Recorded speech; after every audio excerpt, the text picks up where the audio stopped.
Hey guys, and welcome to Little Black Book. You know what time it is. Talking to you guys about Kim K, her recent statement that came out regarding herself and Kanye. Guys, if you're new to the channel, make sure you like, share, and subscribe. Click on that bell button for the notification of the uploads, baby. Just doing a quick reaction. And remember, don't forget to get your Mineral Gangs merchandise as well. Click down below in the link below. All right, listen, so I'm going to read out her statement and then kind of go into talk about some of the things around it. So it says, as many of you know, Kanye has bipolar disorder. Anyone who has this or has a loved one in their life who does, oh my gosh, my English. Anyone who has this or has a loved one in their life who does knows how incredibly complicated and painful it is to understand. I've never spoken publicly about how this has affected us at home because I am very protective of our children and Kanye's right to privacy when it comes to his health. But today I feel like I should comment on it because of the stigma and the misconceptions about mental health. Those that understand the mental illness or even compulsive behavior know that the family is powerless unless the member is a minor. People who are unaware or far removed from this experience can be judgmental and not understand that the individual themselves have to engage in the process of getting help, no matter how hard family and friends try. I understand Kanye is subject to the criticism because he's a public figure and his actions at times can cause strong opinions and emotions. He's a brilliant but complicated person on top of the pressures of being an artist and a black man who experienced the painful loss of his mother and has to deal with the pressure and isolation that is heightened by his bipolar disorder. Those who are close with Kanye know his heart and understand his words sometimes do not align with his actions. Living with bipolar disorder does not diminish or invalidate his dreams and his creative ideas, no matter how big or unattainable they may feel to some. That is part of his genius, and as we have all witnessed, many of his big dreams have come true. We as a society talk about giving grace to issues of mental health as a whole. However, we should also give it to the individuals who are living with it in times when they need it most. I kindly ask that the media and public give us the compassion and empathy that is needed so that we can get through this. Thank you for those who have expressed concern for Kanye's well-being and for your understanding. With love and gratitude, Kim Kardashian West. Now, many of you obviously may have been following Kim K and Kanye for a very, very long time. And there are many different theories that are flying around and many different conspiracy theories that are going around and many different thoughts that are going around. But one thing I want to say is just on the preface of it, just on the literally surface of reading this message, I have to admit, this is a loving message where she doesn't crush him, she doesn't break him, but she does talk about the greatness of her husband. She talks about how he's a genius. It talks about the complications of him being a black man and being isolated, because, there is an angle here, which is that black men and women often, we don't deal with mental health very well. We're very tabooish on this subject, even within the church.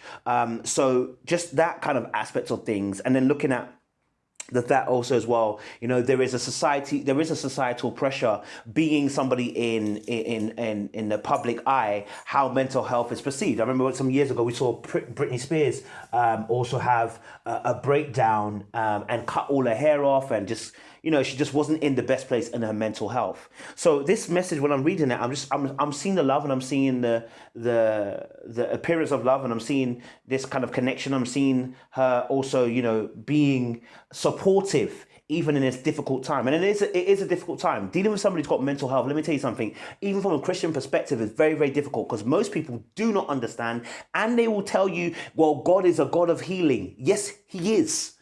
But we see on many occasions that God does healing by his will. It's his sovereign will to heal. And just because someone can quote Timothy and say that we have been given a spirit of love, power, and a sound mind, does not mean, and some of it is discipline, does not mean that we're not subject to illnesses or diseases or sicknesses. How many of us have caught a cold? The common cold. Did you start praying, do greka, babro, kata? You didn't. You went and took some hot tea or took some Lemsip or something to help with the cold, because we naturally understand that, listen, this is a natural thing that happens to the body. So long as we're in the body, we are going to die.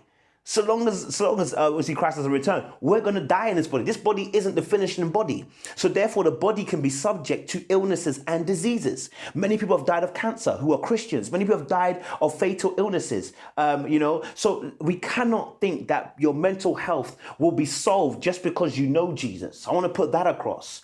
Okay, because many people might be seeing that and thinking to themselves, oh, he's a Christian now, so therefore that God should come and heal. Our God hasn't guaranteed that. What he has guaranteed is salvation, which is the salvation of the spirit, the soul, and the body to come. You understand? The Bible says we'll be glorified in heaven. But anyway, let me get to the before I start preaching. And so there are many different theories that have come about with the Kim K and Kanye situation. If you saw the video I put out the other day, or even earlier on today, where Kanye was talking about how some of his tweets got deleted. He deleted some of his tweets, right? But on that, he spoke about the fact that he felt like he was a person on Get Out. Now, if you've never watched the film Get Out the film, the film Get Out, right? Daniel Kaluuya, great actor as well. I can't remember the female lead's name. I also get her name. But he's a black male, and obviously he's dating this white girl, and then they go to the countryside to meet the family, and as he gets there, everything seems all swimmingly well, but mad things are happening, not really sure what's going on, and then suddenly he realizes, my God, when they kidnap him, my God, this is mad. Like, the white people are trying to steal my body, yeah? And what he realizes, he's trying to get out of that scenario, trying to get out of the house, trying to be free, right? We see that. All right, beautiful. And so what Kanye is saying, that he is the person in Get Out. Now, where is he trying to get out from? Many have obviously predisposed, or sorry, I said predisposed, the wrong word. Many have proposed that obviously that him trying to get out is him trying to get out of the Kardashian family. Now, if you have followed the Kardashian family since the times of OJ, and if you follow obviously conspiracy theories talking about obviously Illuminati, talking about Freemasonry, talking about the secret societies within Hollywood and stuff like that, then you might be a king and accustomed to the fact that when the Kardashians get somebody, the person seems to go a bit mad. It seems to happen when the Kardashian ladies get a man. It doesn't always end too well. Case in point, Lamar Odom. I'm just saying, like, we're not saying, it's allegedly, you know what I mean? I don't want to be out here, if someone coming for next and putting a lawsuit on me. I'm saying allegedly, blood. It's a conspiracy theory. Well, another conspiracy theory that comes with it is also the fact that there's a thing called MK Ultra. Now, you guys may not understand it, but if you've typed into it in Google, you may see that conspiracy theory. I always urge people to as well, before you denounce a conspiracy theory, do the research. Because it wasn't long ago Epstein was a conspiracy theory, and now Epstein is true. He's got a little black book, okay, of many different names in there, of celebrities, okay? Anyway, let me leave that alone. So MK Ultra is all about making sure you control the mind. It's about breaking the mind down and controlling it. If you've watched Captain